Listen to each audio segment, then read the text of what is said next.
Dhanush extraordinary actor. அவருக்கு கிடைச்ச ஒரு பெரிய கிஃப்ட்டு ராஜாவாக வேடம் போடுறதுக்கு. ஆக்சுவலி ராஜாவாக யாருமே வேடம் போட முடியாது. ஷாருக் கான் வச்சு படம் பண்ணுறீங்களா, விஜய் சேதுபதி வச்சு படம் பண்ணுறீங்களா, நான் விஜய் சேதுபதி வச்சு தான் படம் பண்ணுவேன். அந்தளவு ஒரு மகா கலைஞன், ஒரு எக்ஸ்ட்ராடினரி கலைஞன். எனக்கு கிடைச்ச ஒரு குழந்தை, ஒரு நண்பன். வாடிவாசலுடைய அந்த நாவல்லேருந்து அவன் திரைப்படமாக போடும் அந்த அந்த அந்த பகுதியை எனக்கு சொன்னான். நண்பர்களே, இந்தியாவில் பழைக்க போகிற இன்னொரு மிகச்சிறந்த படைப்பாக நான் அதை பார்ப்பேன். அந்த வாடிவாசல் அவ்வளோ பெரிய ஹிட் ஆகும். யோகி சேது சார், நீ பயங்கரமாக கலாச்சிருக்கீங்க போல் இன்றைக்கி. ஏன்னா இப்போ இங்கே வீடியோ எடுத்து அதுக்குள்ளேயும் எடிட் பண்ணி போயிட்டு திரும்பி என் ஃப்ரெண்டு எனக்கு அனுப்பிட்டான். அது டைட்டில் போட்டிருக்காங்க, யோகி சேது மிஷ்கினை பங்கமாக கலாய்த்த யோகி சேது. Thank you sir. அவர் கிளாப் பண்ணிங்க. அவங்க சேனல் பேர்லாம் சொல்ல மாட்டேன். ஓகே, பரவாயில்ல. ராதிகா நான் வாடி பொடின்னு தான் கூப்பிடுவேன், தப்பாக எடுத்துக்காதீங்க. என் ஃப்ரெண்ட் அவள், என்னுடைய தோழி, என்னுடைய தங்கை, அவள் எல்லாமே அவள் ஆக்சுவலாக. அதனால் வந்து வாடி பொடின்னு தான் கூப்பிடுவேன், கோச்சிக்காதீங்க. ரொம்ப மேடை நாகரிகம்லாம் எனக்கு தெரியாது எனக்கு. ஏன்னா பங்கம்மா கலைச்ச பிறகு அப்போ நான் தான் கலைக்கணும்ல. ஓகே, நான் ராதிகா மாஸ்டர் அவங்களாம் நாங்கள்லாம் ஒரே ஜெனரேஷன். ஆக்சுவலி நான் அப்படி சொல்லுவேன். ஆக்சுவலாக ஒரு 30 இயர்ஸ் முன்னால் நாங்கள்லாம் வந்து ஒரு வேறு நாய் மாதிரி சுற்றிக்கிட்டு இருந்தோம் சினிமாவில். ஆக்சுவலாக அப்போ வந்து நான் அசிஸ்டன்ட் டைரக்டர், அப்போ ராதிகா வந்து அசிஸ்டன்ட் டான்ஸர் பண்ணிக்கிட்டே இருப்பான். அப்போ நான் சொன்னேன், ஃபஸ்ட் படம் எடுத்த உடனே வாடி என் கூட வந்து நீ தான் கோரியோகிராஃப் பண்ணணும் அப்படின்னு. எனக்கு நிறைய மாஸ்டர்ஸ் தெரியாது. ஏன்னா ராதிகா வச்சு பண்ணால் என் கண்ட்ரோலில் இருக்குன்னு சொல்லி கூப்பிட்டேன். அவள் சொன்னால் பயமாக இருக்குது, நான் வரமாட்டேன் சார், அப்புறம் என் வாழ்க்கையை கெடுத்துறாதீங்க அப்படின்னு. ஆக்சுவலாக என்னடி இப்படி சொல்லிட்டேன்னு சொல்லிட்டு அப்புறம் 2வது படம் எடுத்தேன். ஃபஸ்ட் படம் ஓடிடுச்சு. அப்புறம் 2வது படம் எடுத்தோடனே 2வது படத்துக்கு ஒரு குத்துப்பாட்டு பண்ணியிருந்தேன். ராதிகா நீ தான் பண்ணுவா அப்படின்னேன். சார் திரும்பி என் வாழ்க்கையை கெடுத்துறாங்க சார், ஒழுங்காக போய்க்கிருக்கு, நல்ல சம்பளம் வருது, பேட்டாக வருது, என்னை கெடுக்காதீங்க அப்படின்னா சரி விட்டுட்டேன். 3வது படம் கூப்பிட்டேன். 3வது படத்தில் ஒரு கூத்துப்பாட்டு இருக்குது வாடி அப்படின்னா வரமாட்டேன்ட்டான். அதுக்கப்புறம் ஒரு நாள் ராதிகா ஆஃபீஸ் வந்து, சார் நான் இப்போ ரெடியாக இருக்கேன் வாங்க அப்படின்றேன். அதுக்கு ஒரு கிளாப் அடிப்பேன். எப்படின்னா, ஒரு சினிமாவில் ஒரு துறையை முழுக்க கற்றுட்டு முழுக்க தேர்ந்த பிறகு அதுக்கப்புறம் இனிமேல் நான் அசிஸ்டண்ட்டாக ஒர்க் பண்ண மாட்டேன். நான் வந்து இனிமேல் சுயமாக நான் செய்யும் தொழிலில் நான் ஒரு மாஸ்டர் ஆகிட்டேன். நான் மாஸ்டர் ஆகி இனிமேல் நான் வந்து அசிஸ்டண்ட்டாக இருக்க மாட்டேன், மாஸ்டராக தான் ஒர்க் பண்ணுவேன் அப்படின்ற ஒரு மெச்சூரிட்டி வந்த மாதிரி என்கிட்ட வந்து கேட்டேன். ஆக்சுவலாக அடுத்த படத்துக்கு அவள் நான் பண்ணேன். ஆக்சுவலாக அவள் பண்ண முதல் பாட்டு நாட்டில் நம்ம வீட்டில் அப்படின்ற ஒரு பாட்டு ரொம்ப எக்ஸ்ட்ராடனரியாக பண்ணேன். ஆக்சுவலாக எனக்கு தெரிஞ்சு தமிழ் சினிமாவில் வந்து கிட்டத்தட்ட வந்து 35 வருஷம் ஒரே மாதிரி ஃப்ரெண்ட்ஷிப்பாக இருக்கவங்க ஒரு 4-5 பேர் இருப்போம் எங்கள் லைஃப்பில். அதில் ராதிகாவும் ஒருத்தி. ஆக்சுவலி எனக்கு தெரிஞ்சு எவ்வளோ ஒரு கிட்டத்தட்ட ஒரு 400-500 நடிகர்களை நான் வந்து அறிமுகப்படுத்தியிருக்கேன். நான் இதுக்கு ஜாஸ்தியாகவே இருக்கும், ஒரு 2000 பேர் இருப்பாங்க. டெக்னீஷியனை வந்து ஒரு 100-150 டெக்னீஷியன் அறிமுகப்படுத்தியிருப்பேன். நிறைய. நான் ஒரே ஒரு டெக்னீஷியன் தான் என்னுடைய பர்த்டேக்கு முதல் காலாவை தான் பண்ணுவேன். ஆக்சுவலாக அவருடைய எந்த வீட்டு முக்கியமான நிகழ்ச்சியாக இருந்தாலும் எனக்கு தான் முதல்ல சொல்லுவாள். இந்த நட்பை நான் மறக்கவே மாட்டேன். ராதிகா, இந்த நட்பை நான் மறக்கவே மாட்டேன். நான் அதனால தான் நீ சொன்ன உடனே நான் எடிட் பண்ணிக்கிறேன், ரொம்ப சீரியஸாக எடிட் பண்ணிக்கிறேன். உடனே ஓடி வந்துட்டேன். ஆக்சுவலாக ஒரு படம் எடுத்திருக்கேன், எனக்கு பெரிய ஷாக். என்ன சொன்னால், நான் படம் டேரக்ட் பண்ணியிருக்கேன். என்னடி சொன்னேன், இல்லை படம் டேரக்ட் பண்ணியிருக்கேன். என்னடி டான்ஸ் தானே பண்ணியிருந்தேன், என்னடி டேரக்ட் பண்ணேன் அப்படின்னேன். இல்லை சார் தாங்க முடியல, அதெல்லாம் டேரக்ட் பண்ணுறேன் அப்படின்னா. அது இப்போ இந்தியாவில் இப்போ எல்லாருக்கும் எப்படின்னு கேட்டால் வந்து எல்லாருமே டேரக்ட் பண்ணக்கூடிய ஒரு உத்வேகம் வந்துக்கிட்டே இருக்குது. அது என்னென்னு தெரியல. Maybe we are constantly expose to the மூவிஸில் டேரக்ட் பண்ணால் மட்டும்தான் we think that we achieve one platform அப்படின்னு நினைக்கிற மாதிரி தெரில. நான் சொன்னேன், என்னடி கஷ்டமாச்சடி எப்படி பண்ணேன். இல்லை சார், நான் ஒரு சின்ன பட்ஜெட்டில் நானும் என் ஃப்ரெண்ட்ஸ் எல்லாம் சேர்ந்து பண்ணோம் அப்படின்னு சொல்லிட்டு அதுக்கு ரொம்ப நான் சந்தோஷப்பட்டேன். ஏன்னா வந்து இன்னொருத்தர் மணியை வாங்கி பண்ணாமல் நானே இன்வெஸ்ட் பண்ணி என்னோட கூட இருக்க ஒரு ஃப்ரெண்டை வச்சு இன்வெஸ்ட் பண்ணி பண்ணுறேன் சார் அப்படின்னு. அப்புறம் பேரெல்லாம் சொன்னான், நான் பார்த்தேன். ஓகேடி நீ பாரு. இந்த படத்தில் எனக்கு ரொம்ப பிடிச்சது இந்த ட்ரைலரில் ஒரு டயலாக் வரும். ஆக்சுவலி நீ ஜெயிச்சிருவியா அப்படின்னு கேட்பேன். இல்லை நான் போராடிக்கிட்டே இருப்பேன் அப்படின்னு. அது வரைக்கும் போராடிக்கிட்டே இருக்கேன். ஆக்சுவலி ஜெயித்தல் அப்படின்றது வந்து ஜெயிச்சுட்டா ஒரு நிலையில் போய் நின்றுவோம், பட் போராடிக்கிட்டே இருந்தால் கடைசி வரைக்கும் நம்ம வந்து வின் பண்ணிகிட்டே இருப்போம். ஆக்சுவலாக that is a secret. Actually அதுக்காக அந்த டைலாக் ரொம்ப பிடிச்சிருந்துச்சு. ஆக்சுவலாக அப்படி தான் இருக்கணும் ராதிகா. அப்புறம் ஒரு படம் வந்து அது ஓடும் ஓடாது அப்படின்றதுக்குள்ளே போகக்கூடாது. இப்போ நிறைய பேர் பேசுனாங்க இந்த படம் வெற்றி அடையும் அப்படிலாம் கிடையாது. போன படம் நான் சந்தோஷ் வந்து ரொம்ப சின்சியராக ரொம்ப அழகாக ஒர்க் பண்ணி தான் போன படம் பிசாசு 2. ஆக்சுவலி எனக்கு தெரிஞ்சு இந்தியாவில் one of the best performance வந்து என்னுடைய ஹீரோயின் கொடுத்துருந்தா, ஆண்ட்ரியா கொடுத்துருந்தா. ஆனால் அந்த படம் இன்னும் வரல ஆக்சுவலாக. ஸோ சினிமா அப்படின்றது வந்து it is not what we think. ஆனால் நம்ம ஆஸ்பயர் பண்ணிக்கிட்டே இருக்கணும். நம்ம சினிமா நம்ம பண்ணுவோம், சினிமாவில் சிறப்பாக இயங்கிக்கிட்டே இருப்போம், ஆஸ்பயர் பண்ணிட்டே இருக்கணும். ஸோ சினிமா அப்படின்றது ஒரு ஒரு ஒரு ஒரு 10 வருஷம் இருந்தால் பெரிய சாதனை, 20 வருஷம் இருந்தால் அவங்க வந்து எக்ஸ்ட்ராடினரி டேலண்டட் பீப்புள். ஒரு 30-40 இயர்ஸ் இருந்தாங்கன்னா அவங்க they're all genius. Actually we are all sitting in front of genius. Like Sethu எடுத்துக்கங்க, ஒரு பெரிய ஜீனியஸ். நான் அவர் கூட நிறைய படங்கள் ஒர்க் பண்ணணும் கதை சொல்லுவேன், ஏதாவது ஒன்று மிஸ் ஆகி போயிடும். இந்த படத்தில் நான் சொல்லிட்டேன், சார் நீங்கள் ஒன்றுமே பேசக்கூடாது, இந்த படத்தில் நீங்கள் ஒர்க் பண்ணணும் அப்படின்னு சொன்னேன். இன்னும் the experience which I had, which I gone through. Wise old man சொல்லுவாங்க. ஆக்சுவலி நான் கமல் சாரோட ரொம்ப கூட இருந்ததில்ல, 40 நாள் தான் இருந்தேன்.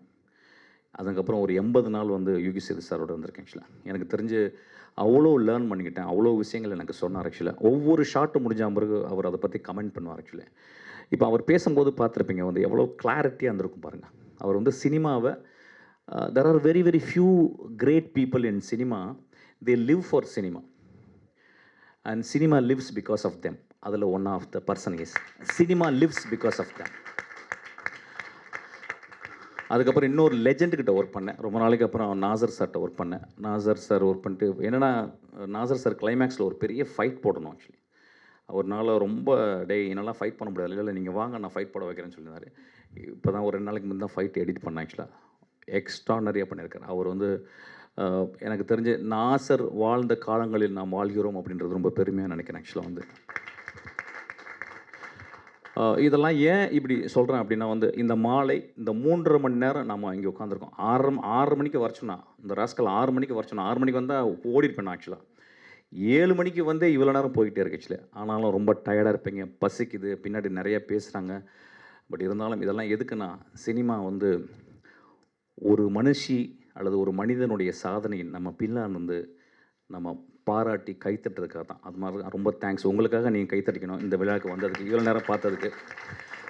ட்ரைலர்லாம் பார்த்தேன். நான் ரொம்ப பெரிய கமெண்ட்லாம் சொல்ல மாட்டேன், ஏன்னா நான் எப்போயுமே ரொம்ப ப்ராக்மேட்டிஸ்ட். நான் வந்து படம் வந்து ஆடியன்ஸ் ஃபஸ்ட்டு டே பார்த்து நல்லா இருக்குதுன்னு சொன்ன பிறகு பத்திரிக்கையாளர் ரொம்ப எக்ஸ்ட்ரானரியாக இருக்குன்னு சொல்லாமல் இருந்தால் ஒரு நல்ல படம்னு சொல்லுவேன். ஆக்சுவலாக நீ எடுத்துகிட்டு உன் வேலை முடிஞ்சிருச்சு, அவங்க பார்த்துப்பாங்க. இந்த பத்திரிக்கைக்கான்ட்ட என்ன கேட்குறேன்னா, ராதிகா 36 மார்க் வாங்கியிருந்தான்னா அவளுக்கு 50 மார்க் போடுங்க, 30 மார்க் வாங்கியிருந்தா 40 மார்க் போடுங்க. ஏன்னா முதல் குழந்தையை நீங்கள் முத்தம் கொடுத்து தாளாட்ட வேண்டும், பாராட்ட வேண்டும். குறைகள் இருந்தால் பரவாயில்ல. ஏன்னா சினிமான்றது வந்து ஃபிலிம் மேக்கிங் வந்து it's not something very easy to handle. It's not everybody's cup of coffee or cup of tea or cup of cake. ரொம்ப கஷ்டமானது. ஆஸ்பிரேஷன் எல்லாருக்குமே இருக்குது. நான் வந்து இப்போ இந்த படம் தான் ட்ரெயின்னு ஒரு படம் எடுக்கிறேன். அந்த படம் எடுத்து நான் வந்து ட்ரெயினை போய் ஸ்டடி பண்ணிட்டு வரும்போது ஒரு ட்ரெயின் வந்து எனக்கு ஒரு பெரிய யமன் மாதிரி தெரிஞ்சுது. எப்படின்னா 24 இன்ச்சு தான் ஒரு ட்ரெயின். அந்த ட்ரெயினுக்குள்ளே இப்படி போகும்போது 2 கை இடிக்கும், நம்ம இப்படி தான் போக முடியும். அப்போ உடனே ஆர்ட் டைரக்டர் சொன்னார் வந்து, சார் ஒரு 4 இன்ச்சு பெருசாக பண்ணிக்கலாம் சார். இல்லை சார் வேணாம் சார், எனக்கு வந்து எவ்வளவு நீங்கள் ரெசிஸ்டன்ஸும் கான்ஃப்ளிக்ட்டும் கொடுக்குறீங்களோ அதுலேருந்து தான் என் ஃபார்ம் வரும் அப்படின்னு சொன்னேன். ஸோ ஒரு ஒரு ஒரு சினிமா இப்போ நம்ப மாட்டேங்க, அதுக்குள்ளே போனோன்னா ஒரு அதுக்குள்ளே ஒரு கேமராவை எப்படி கொண்டு போகிறோன்னா ஒரு பெரிய கேமரா வைக்க முடியல. அதுக்காக ஒரு 20 கேமரா டெஸ்ட் பண்ணோம். அப்புறம் we have used a very interesting camera. That camera itself taught me how to compose a shot. அந்த கேமரா எனக்கு சொல்லிக் கொடுக்குது. அந்த கேமரா ஸ்டெடிகேம் இல்லை, ஒன்று ஸ்டெடிகேம் இல்லைன்னா அந்த கேமரா சொல்லி ஸ்டெடிகேமில் நீ மூவ் பண்ணு அப்படின்னு சொல்லி கொடுத்து, எங்கே கேமரா வைக்க முடியாதோ அங்கே வை அப்படின்னு சொல்லுது. ஸோ சினிமா ஒவ்வொரு படமும் ஒரு படம் வெற்றி அடைஞ்சிச்சுன்னா அந்த படம் அடுத்த படத்துக்கு எந்த ஒரு ரெஃபரன்ஸும் கொடுக்காது. அதனால தான் சினிமா கிரேட்டாக இருக்குது. ஒரு சினிமா போன படம் என் படம் பெரிய வெற்றி அடைஞ்சிச்சுன்னா அந்த வெற்றி என்னுடைய அடுத்த படத்துக்கு எந்த ஹெல்ப்பும் பண்ணாது. அந்த வெற்றியில் கிடைக்கிற ஒரு கான்ஃபிடென்ஸ் மட்டும் எனக்கு ஒரு ஹெல்ப் பண்ணும். தோல்வியில் எனக்கு ஒரு பெரிய மன தைரியத்தை கொடுக்கும், இந்த படம் எப்படியாவது வெற்றி பெறணும்னு சொல்லிட்டு. So no way my past success or failure connects to my present film. Present film போன படம் 100 படங்கு ஒர்க் பண்ணியிருந்தேன், இதில் வந்து 200 மடங்கு ஒர்க் பண்ணோம். அப்படி தான் சினிமா. ஆக்சுவலாக இது வந்திருக்க எனக்கு ரொம்ப ஹாப்பி. எல்லாருமே சொன்னாங்க பெண்கள் there is no gender now, all are actors now. ஜெண்டரே கிடையாது. இன்னும் 25 வருஷத்தில் ஆம்பளையும் புள்ள பெற்றுப்பான். அதுக்கெல்லாம் ரிசர்ச் போய்கிட்டு இருக்கு. என்ன ஒன்று 10 மாதம் சுமப்பானா தான் பிரச்சனை. So there is no gender here. Gender இல்லாமல் போய்விடும். நாம் 2025 நோக்கி இன்னும் ஒரு பாதி வந்துட்டோம் ஆக்சுவலாக. ஜெண்டர் கிடையாது. ஸோ அதனால் நான் வந்து பெண் பண்ணிட்டோமா அதனால எல்லாம் அப்போலாம் பண்ணாங்க. இப்போ ஒரு ஆம்பளை தான், பொம்பளைன்னு சொல்லுவோமா அவளை? இவ ஒரு ஆம்பளை தான் ஆக்சுவலி. எங்கள் வீட்டு ஆம்பளை தான் ஆக்சுவலாக. அவருடைய கணவர் என்னுடைய ரொம்ப என் நெஞ்சத்துக்கு ரொம்ப இனிமையானவர். வயலின் வாசிக்கிறவர். வாழ்க்கையில் வயலின் வாசிக்கிறன்னு நல்லா யோசிச்சு பாருங்கள். உனக்கு ஒய்ஃப் என்னப்பா ஆகணும்? நான் வயலின் வாசிக்கணும் அப்படின்னு யாரும் சொல்லுவோமா? அவர் அந்த மாதிரி சொல்லியிருக்காரு ஆக்சுவலாக. அவருக்கு கிளாப் அடிங்க. அது எங்கே வயலின் வாசிக்கணும்? இளையராஜா கிட்ட வயலின் வாசிக்கணும். இந்த படத்தில் கேட்டார், இந்த படத்தில் என்ன சார் என்னை கூப்பிடவே இல்லையே நீங்கள் வந்து அப்படின்னு. ஐயோ நான் ஆமாங்க நான் உங்களை மிஸ் பண்ணிட்டேன். ஏதோ குரூப் பாலிடிக்ஸ் பண்ணிட்டாங்க. சினிமாவில் எல்லாத்துலேயும் பாலிடிக்ஸ் பண்ணுவாங்க. ஒரு 5 வயலினிஸ்ட் கூப்பிட்டா கூட அதுக்கு பாலிடிக்ஸ் பண்ணுவாங்க. எப்பா என்னை பார்த்து மரியாதை இல்லாமல் பார்த்தப்பா அதனால் கூப்பிட்டு அவனை கூப்பிடுமா. நான் சொன்னேன் அடுத்த படத்தில் வந்து ஒர்க் பண்ணுங்கன்னு. அவருக்கு அவர் பெரிய அவர் வந்து இந்த மனுஷி, இந்த பெண், இந்த டைரக்டர் வர்றதுக்கு காரணம் அவருடைய பொறுமை. அவர் பின்னாலேருந்து என் மனைவி பெரிய டைரக்டர் ஆகணும்னு பார்க்குற ஒரு கனவு தான். அந்த கனவுக்காக நம்ம கிளாப் அடிப்போம். அப்புறம் பாட்டு கேட்டேன். நல்லா இருந்துச்சு. நான் ரொம்ப சூப்பர்லாம் சொல்ல மாட்டேன். It's okay. ஏன்னா ஃபஸ்ட் படம் அது ஆக்சுவலாக. காலையில் சாப்பிட்றதுக்கு முந்தி 3 வாட்டி, மத்தியானம் சாப்பிட்றதுக்கு முந்தி 3 வாட்டி, நைட்டு தூங்க போகிறதுக்கு முந்தி 3 வாட்டி இளையராஜா பாட்டு கேளு. மியூசிக் வந்துடும். ஏன்னா அவனுடைய ஃப்ரேஸ் அந்த அந்த அந்த அந்த ஃபஸ்ட்டு ஃப்ரேஸ் வந்து இன்னும் கிளாரிட்டி வேணும். செந்தூரப்பூவே போச்சு, முடிஞ்சு ஃப்ளாப்பு. அப்படியே எல்லாரையும் ஃப்ளாப் ஆக்கிட்டாரு. இளங்காத்து வீசுதே 3 நோட்டு தான், 4 நோட்டு 5 நோட்டு முடிஞ்சிச்சு. அது திரும்பி கேள் ஆக்சுவலி. அதான் சாப்பிட்றதுக்கு முந்தி சாப்பிட்டா பிறகு கேள் actually. There should be a humility. அவர் வந்து ஒரு பெரிய ஜீனியஸ் ஆக்சுவலி. அவரை பற்றி ஒரு பயோபிக் வருது. நான் ரொம்ப பார்க்க ரொம்ப ஆவலோடு இருக்கேன். Dhanush extraordinary actor. அவருக்கு கிடைச்ச ஒரு பெரிய கிஃப்ட்டு ராஜாவாக வேடம் போடுறதுக்கு. ஆக்சுவலி ராஜாவாக யாருமே வேடம் போட முடியாது. ராஜாவாக வேடம் போடுறதுக்கு தனுஷ் கிடைச்ச ஒரு பெரிய ஒரு வாழ்க்கையின் மிக முக்கியமான உன்னதமான டைம்னு நினைக்கிறேன். I think he will score, he will do the justice. அந்த பையன் டேரக்டர் எனக்கு ரொம்ப பிடிச்ச பையன். அந்த படம் பெரிய வெற்றி படமாக வரணும்னு வச்சுருக்கேன். அதுக்கப்புறம் ராஜா சாருடைய நிறைய பயோபிக்ஸை நம்ம கண்டினியூஸாக தொடரலாம். ஏன்னா it's a vast subject. So it's a beautiful time. வேறு என்ன பேசுகிறது?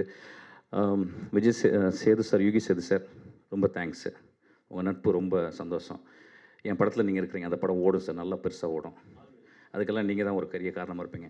அப்புறம் நடுவில் கொஞ்சம் காசிப் பேசிக்கிறேன். விஜய் சேதுபதி பற்றி பேசுகிறேன் ஆக்சுவலி. ஷாருக் கான் வச்சு படம் பண்ணுறீங்களா, விஜய் சேதுபதி வச்சு படம் பண்ணுறீங்களா? நான் விஜய் சேதுபதி வச்சு தான் படம் பண்ணுவேன். அந்தளவு ஒரு மகா கலைஞன், ஒரு எக்ஸ்ட்ராடினரி கலைஞன். எனக்கு கிடைச்ச ஒரு குழந்தை, ஒரு நண்பன். இந்த படத்துக்கு வந்து அவ்வளோ பியூட்டிஃபுல்லாக ஒர்க் பண்ணியிருக்கான். என் படத்தை வந்து அப்படியே தோளில் தூக்கிட்டு போயிருக்கான் ஆக்சுவலாக. அப்புறம் என்னுடைய ப்ரொடியூசர் தானு சார் டெய்லி காலையில் என்னை வீட்டில் வந்து பார்க்குறாரு. நான் எந்திரிச்ச உடனே வந்து பார்க்குறாரு. பார்த்து என்னப்பா பண்ணுறேன், உனக்கு எதாவது வேணுமா, உனக்கு எதாவது பண்ணி கொடுக்கணுமான்றேன். நான் முதல் தடவையாக ஒரு ப்ரொடியூசர் காலை தொட்டு டெய்லி கும்பிட்றேன். அது தானுடைய காலாக தாங்க இருக்கும். அந்த படம் ஒரு நல்லா வருது. பார்க்கலாம். நீங்கள் வந்து படம் பார்த்த மாதிரி தான் சொல்லணும். நான் உடனே நல்லா ஓடுன்னுலாம் சொல்ல மாட்டேன். I think we all done an extraordinary. Yogi Sethu sir அவர் முடியே நடிச்சிருக்கு. ஒரு ஷாட்டில் வந்து ஃபேனை வச்சு நான் அவர் என்ன பண்ணுறேன், ரொம்ப நேரம் ஷாட் சார் நில்லுங்க சார், எப்படி திரும்ப அப்படி சொல்லிட்டு அவர் திரும்ப வச்சேன். அவர் நடிச்சிருக்காரு. அவருக்கப்புறம் அதுக்கு மேலே முடியும் நடிச்சிருக்கு. So the beautiful form has evolved in then. அப்புறம் ரொம்ப நன்றி. என்னை பற்றி மேடையில் ஸ்நேகன் சார் இவங்கெல்லாம் ரொம்ப I don't know what I am going to repay to them தெரியல. இவ்வளோ அன்பு என் மேலே வச்சுருக்கிறதுக்கு என்ன காரணம் தெரியல. எல்லாத்துக்கும் காரணம் இந்த சாமின்னு சொல்கிற இந்த சினிமா தான். ஆக்சுவலாக எங்களுக்கெல்லாம் சாமி தான் அந்த சினிமா. எல்லாருமே சினிமாக்காரனை பற்றி ரொம்ப மோசமாக பேசுவாங்க. அதாவது வாடகை வீடு கேட்டால் சினிமாக்காரனை கொடுக்கவே மாட்டாங்க. ஐயா, ஒரு சினிமாக்காரன் உங்கள் வீட்டில் இருந்தால் ஒரு சிவனையும் பார்வதியும் கூட்டி வச்சுருக்க மாதிரியா, ஒரு சாமியை வச்சுருக்க மாதிரி. ஏன்னா எல்லாருமே நம்ம வாழ்கிறதுக்காக தான் வந்து இருப்போம். ஆனால் சினிமாக்காரன் மட்டும் அடுத்தவங்க சிரிக்கணும், அடுத்தவங்க சந்தோஷப்படணும், தன்னை ஒரு மெழுகுவர்த்தி மாதிரி எரிச்சுப்பான் ஆக்சுவலாக. அதனால தான் இவ்வளோ பேர் இந்த பாப்பாவுடைய ஃபங்க்ஷனுக்கு வந்திருக்கோம் ஆக்சுவலாக. இந்த படம் பார்க்கணும். நீங்கள் நிறைய பேர் தியேட்டருக்கு போகிறதே கிடையாது. அது என்ன ப்ராப்ளம் ஆச்சுன்னே தெரியல. என்ன ப்ராப்ளம் ஆச்சு? வீட்டில் என்ன ரொம்ப நேரம் புருஷனோட உட்கார போகிறீங்களா, இல்லை ரொம்ப நேரம் பொண்டாட்டியே பார்த்துக்கிட்டு இருக்க போகிறீங்களா? ரொம்ப போர் அடிக்கலையா உங்களுக்கு? வாங்க, அவ்வளோ பெரிய ஸ்பேஸ் இருக்குது பாருங்கள். எவ்வளோ பெரிய ஸ்பேஸு, அதில் எவ்வளோ பெரிய மனிதர்கள் நடிக்கிறாங்க. ஒரு 1000 பேர் வேலை செஞ்சுருக்காங்க. உங்களுக்காக ஒரு கதை சொல்லியிருக்காங்க. நம்ம எல்லாம் காசிப்புக்குள்ளே மாட்டிட்டோம். இப்போ பார்த்தீங்கன்னா ஓப்பன் பண்ணிங்கன்னா சொன்னால் காசிப்பு. எல்லாம் யூடியூப்பில் எல்லாம் முன்னால் கேமரா வச்சு உட்காந்து பேச ஆரம்பிச்சிடுறாங்க. That is not a moving subject, that is not a moving object. Cinema 24 great truths per hour. Actually great truth, 24 பொய்கள் 24 உண்மைகள் கலந்த ஒரு வினாடிக்கு ஆக்சுவலாக சினிமா பார்க்குறத நம்ம மிஸ் பண்ணிட்டோம். ஆக்சுவலாக நாங்கள் சினிமாவை அது ஒரு கடமையாக எடுத்துக்கணும். சினிமான்றது வந்து மொழி பேசாமல் இந்த வாயும் இந்த நாக்கும் எதுக்கு? சினிமான்றது நாக்கிலேருந்து வர்றது மட்டும் கிடையாது. சினிமாலேருந்து தலையிலேருந்து வருது. சினிமாலேருந்து இளையராஜாவுடைய விரல்கள்லேருந்து வருது. சினிமா வந்து பிசி ஸ்ரீராமுடைய கருப்பு கண்ணாடியிலேருந்து வருது. சினிமா வந்து பெரிய பெரிய லெஜண்ட்ஸுடைய எடிட்டிங்லேருந்து வருது. ஒரு 24 கிராஃப்ட்ஸை ஒரே டைமில் பார்க்குறது. நம்ம தமிழ்நாட்டில் பார்த்தீங்கன்னா இப்போ வெளிநாடுகளில் போகும்போது நிறைய நம்மளுக்கு வந்து ரெக்ரியேஷன்ஸ் இருக்குது. ஃபார் எக்ஸாம்பிள் பார்த்தீங்கன்னா வந்து ஒரு கிரேட் மியூசியம்ஸ் இருக்குது. இப்போ பிகாசோ போய் பார்க்கலாம். இங்கே பார்த்தீங்கன்னா உங்களுக்கு வந்து இப்போ ஒரு ஆதிமூலத்துக்கோ மருதுக்கோ ஒரு எக்ஸிபிஷன் கிடையாது. இங்கே ஒரு கேலரி கிடையாது. இங்கே வந்து கான்செர்ட்ஸ் கிடையாது. அங்கே ஒரு கான்செர்ட்ஸ் இருக்குது. ஏதாவது ஷூபைருடைய கான்செர்ட்டோ, ஷாப்பானோ, பீத்தாவனோ, பாக்கோ, ஏதாவது ஒரு கான்செர்ட்ஸ் இருக்கும். வெளிநாடுகள் இங்கே கிடையாது. இங்கே எல்லாத்தையும் சேர்த்து சினிமா ஒன்று தான் இருக்குது. எல்லா பீத்தாவன், ஷூபர்ட், ரஹ்மானினோவ், ஷஸ்டகோவிச் எல்லாத்தையும் இளையராஜா தலைக்கில் வச்சுருக்காரு. எல்லா ஃபோட்டோகிராஃப்ஸு, எல்லா பெஸ்ட்டு விஷுவலையும் பிசி ஸ்ரம் ஸ்கூலில் வந்த அந்த அந்த அந்த அந்த அந்த சினிமாட்டோகிராஃபர்ஸ் தலையில் வச்சுருக்காங்க. எல்லாருமே மிகச்சிறந்த டேரக்டர்ஸ். வெற்றிமாறன் வந்து நான் 3 நாளுக்கு முந்தைய பேசினேன். இது ஒரு முக்கியமான இதுவாக நான் பதிவு பண்ணணும்னு வச்சுக்கிறேன். நான் வந்து கேட்டேன், வெற்றி என்ன பண்ணுறீங்க வெற்றி, சரியாக தூங்குறீங்களா அப்படின்னு நான் கேட்குறேன். வெற்றி நானும் ஒன்றா வேலை செஞ்சோம், கதிர்த்து ஒன்றா வேலை செஞ்சேன். என்னுடைய நண்பன், நல்லா படிக்கிற நண்பன். அப்போ நான் சொன்னேன், எப்படி இருக்குது வாடிவாசல் எப்படி வரணுன்னு. ராஜா நல்ல வேலை பேசுனீங்க இந்தங்க அப்படின்னு வாடிவாசலுடைய அந்த நாவல்லேருந்து அவன் திரைப்படமாக போடும் அந்த அந்த அந்த பகுதியை எனக்கு சொன்னான். நண்பர்களே, இந்தியாவில் படைக்க போகிற இன்னொரு மிகச்சிறந்த படைப்பாக நான் எதிர்பார்ப்பேன். அந்த வாடிவாசல் அவ்வளோ பெரிய ஹிட் ஆகும். எக்ஸ்ட்ராடினரி ஆக்டர் வந்து சூர்யா. ஆனால் வாடிவாசலுக்கு அப்புறம் is going to become a legend. Actually அந்த மாதிரி ஒரு பியூட்டிஃபுல்லான ஒரு கதையை வெற்றிமாறன் சொன்னான். நான் ஏன் உங்கள்கிட்ட பகிர்ந்துக்கிறேன் அப்படின்னா, சினிமா அவ்வளோ அலாதியானது. ஒரு சினிமாவை போய் தேர்ந்தெடுத்து பாருங்கள். சில நேரங்களில் வந்து இந்த மாதிரி படங்களில் போயிட்டு நம்ம பார்க்க வேணுன்ற ஒன்று பார்க்குங்க. சினிமா நீங்கள் போடும் தானம் ஞாபகம் வச்சுங்க. தானத்தை நிப்பற்றாதீங்க. நிறைய பேர் வீட்டிலே உட்காந்து படங்கள் பார்க்குறீங்க. வீட்டில் உட்காந்து எப்படி படம் பார்க்க முடியும்? வெங்காயம் வெட்டிக்கிட்டே படம் பார்ப்பீங்களா? இல்லை புருஷனை திட்டிக்கிட்டே பார்ப்பீங்களா படத்தை? இல்லை பொண்டாட்டி திட்டிக்கிட்டே பார்ப்பீங்களா?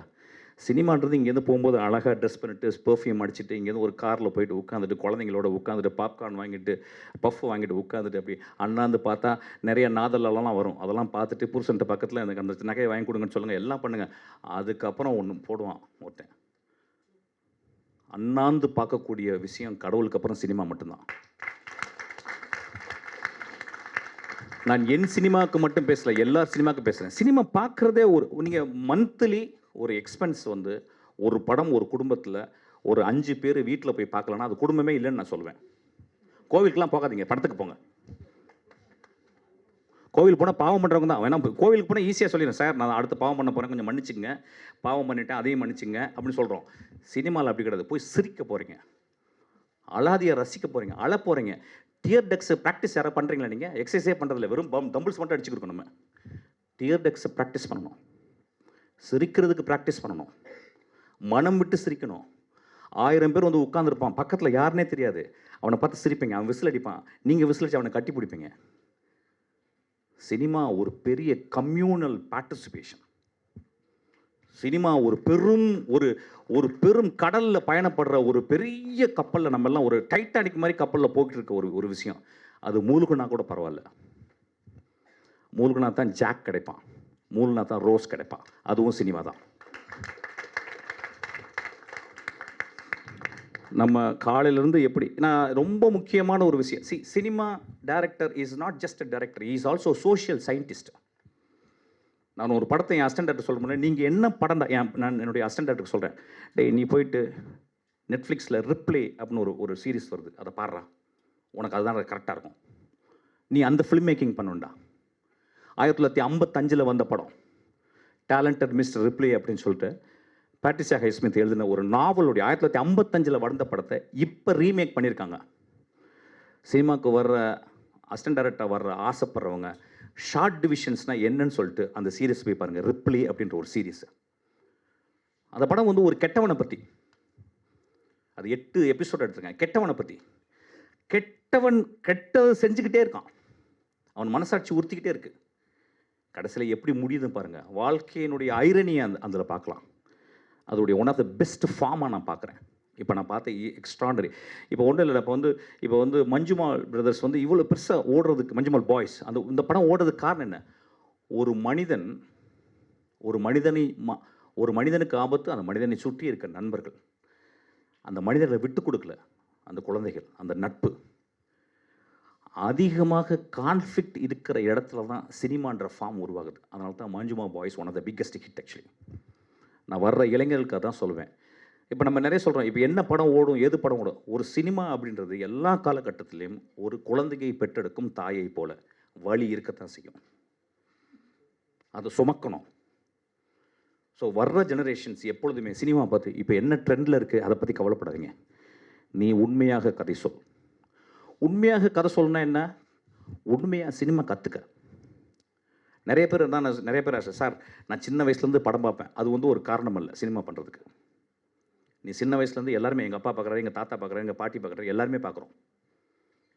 பார்க்காதவங்க இல்லை. ஆனால் சினிமாவை செய்ய வருபவன் ஒரு 1000 பேர் தியேட்டருக்குள்ள வரான் அப்படின்னா, 1000 பேர் அண்ணாந்து பார்க்குறாங்க அப்படின்னா, அந்த 1000 பேரோட அறிவாளியாக அந்த 2.5 மணி நேரத்தில் இருக்கணும் அந்த டேரக்டர். அது ரொம்ப முக்கியம். அப்போ 1000 பேர் அண்ணாந்து பார்க்கறதுக்கு அந்த படத்தில் வந்து இதுவரை நான் பார்க்காத காட்சி, இதுவரை நான் கேட்காத கதை, இதுவரை நான் யோசிக்காத விஷயங்களை சினிமாவில் சொல்லணும்னு கேட்குறான். அதனால தான் 150 ரூபா கொடுக்குறாங்க. So cinema most challengeable thing. நான் சினிமாவில் தான் சொன்னேன். நான் எப்பயுமே சொல்லுவேன், ஒரு அசிஸ்டன்ட் டைரக்டர் சினிமாக்குள்ளே வரான், ஒருத்தன் டான்ஸராக சினிமாக்குள்ளே வரான், ஒரு மியூசிக் டைரக்டர் ஒருத்தன் சினிமாக்குள்ளே வரான் அப்படின்னு சொன்னால் அவன் ஏற்கனவே கடவுளால் ஆசீர்வதிக்கப்பட்டவன். அவன் ரொம்ப ஈஸியாக போயிட்டு நான் வந்து அந்த வேலை செஞ்சுக்கிறேன், இந்த வேலை செஞ்சுக்கிறேன், ஈஸியாக போயிட்டு காலையில் 5 மணிலேருந்து நான் காலையில் 8 மணிலேருந்து நான் சாயங்காலம் 5 மணி வரைக்கும் ஒரு வேலை பண்ணேன்னு சொல்ல. நான் எரிந்து போகும் வரை, இறந்து போகும் வரை நான் சினிமாவில் ஏதாவது படைக்கணும்னு ஆசைப்பட்றேன். சினிமா மட்டும்தான் படைத்தலுக்கு உரியது. அதனால தான் சினிமாக்காரன் கடவுள்னு சொல்லுவாங்க. ஸோ சினிமாவை பார்ப்பவர்களும் ஒரு பெரிய கடமை இருக்குது. ஸோ சினிமாவில் நீங்கள் பார்க்க வரீங்க. நான் சொல்லுவேன் ஆக்சுவலாக, சிவன்னா யாருக்கு தெரியும்? நம்மளுக்கு சிவன்னா நம்ம சிவாஜி மட்டும்தான் சிவன்னு தெரியும். திருவிளையாடலில் நம்ம சிவனை எப்போ பார்ப்போமான்னு எனக்கு தெரியல ஆக்சுவலாக. ஆனால் நம்ம சிவாஜியை நம்ம திருவிளையாடலில் பார்த்துருக்கோம். அம்மா அப்படின்னா அந்த காலத்தில் கண்ணாம்பான்னு ஒருத்தங்க இருந்தாங்க. அவங்கள தவிர அம்மாவை நான் பார்த்ததே கிடையாது. அதுக்கப்புறம் அவங்க நிறைய பேர் அதுக்கப்புறம். ஸோ சினிமா பார்த்தல் அப்படின்றது வந்து அதை சொல்லுவாங்க, ஒரு என்டர்டெயினுக்காக போகிறோம் இல்லை. It not only entertains, it elevates you. ஒரு நல்ல திரைப்படத்தை பார்க்கும் பொழுது நானும் அந்த இயக்குனரும், நானும் அந்த மகா கலைஞர்களும் கைகோர்த்து நடக்கிறோம். இந்த படம் அப்படி இருக்கணும்னு நான் ஆசைப்பட்றேன். இந்த படம் ஓடணும்னு நான் ஆசைப்பட்றேன்.